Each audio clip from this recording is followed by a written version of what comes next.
Good morning. Today is June 12, 2026, Friday. The first reading was taken from Deuteronomy chapter 7, verses 6 to 11. Moses said to the people, "You are a people holy to the Lord your God. The Lord your God has chosen you to be a people for his treasured possession. Out of all the peoples who are on the face of the earth, it was not because you were more in number than any other people that the Lord set his love on you and chose you, for you were the fewest of all peoples, but it is because the Lord loves you and is keeping the oath that he swore to your fathers, that the Lord has brought you out with a mighty hand and redeemed you from the house of slavery, from the hand of Pharaoh, king of Egypt. Know therefore that the Lord your God is God, the faithful God who keeps covenant and steadfast love with those who love him and keep his commandments to 1,000 generations, and reface to their face those who hate him by destroying them. He will not be slack with one who hates him. He will repay him to his face. You shall therefore be careful to do the commandments and the statutes and the rules that I command you today. The mercy of the Lord is everlasting upon those who hold him in fear. Bless the Lord, O my soul, and all within me, his holy name. Bless the Lord, O my soul, and never forget all his benefits. The mercy of the Lord is everlasting upon those who hold him in fear. It is the Lord who forgives all your sins, who heals every one of your ills, who redeems your life from the grave, who crowns you with mercy and compassion. The mercy of the Lord is everlasting upon those who hold him in fear. The Lord does just deeds, gives full justice to all who are oppressed. He made known his ways to Moses, and his deeds to the children of Israel. The mercy of the Lord is everlasting upon those who hold him in fear. The Lord is compassionate and gracious, slow to anger and rich in mercy. He does not treat us according to our sins, nor repay us according to our faults. The mercy of the Lord is everlasting upon those who hold him in fear. Second reading was taken from 1 John chapter 4 verses 7 to 16. Let us love one another, for love is from God, and whoever loves has been born of God and knows God.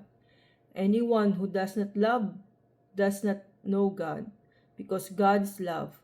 In this, the love of God was made manifest among us. That God sent his Holy Son into the world so that we might live through him. In this love, not that we have loved God, but that he loved us and sent his Son to be the propitiations for our sins. Beloved, if God so loved us, we also ought to love one another. No one has ever seen God. If we love one another, God abides in us, and his love is perfected in us.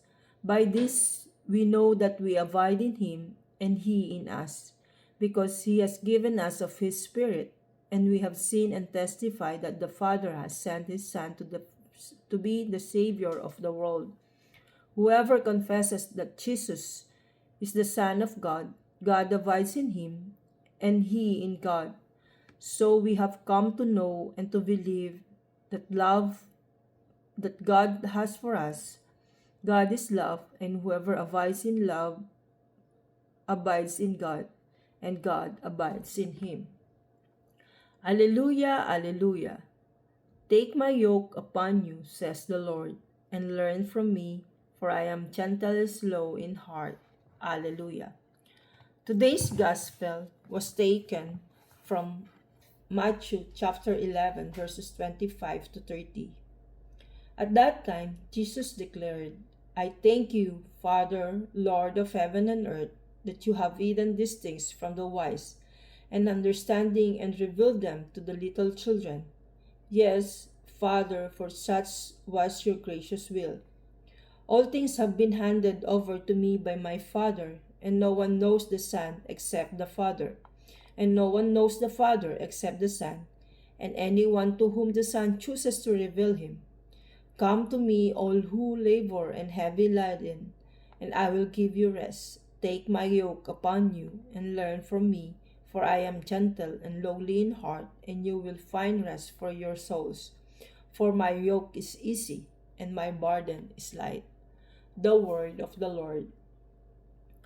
Today we celebrate the solemnity of the most sacred heart of Jesus. In the philosophy of Emmanuel Levinas, the other is not just a person, but a transcendent presence that commands our responsibility. On this feast, we are reminded that the heart of Jesus is the ultimate other, calling us to radical love and responsibility. The first heart of Jesus beckons us to respond to his love and sacrifice.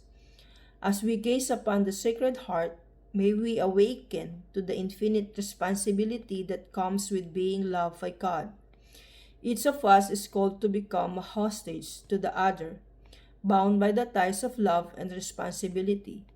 May the Sacred Heart of Jesus ignite within us a passion for others, like his Sacred Heart. May we widen our own hearts so that all may find a place within them.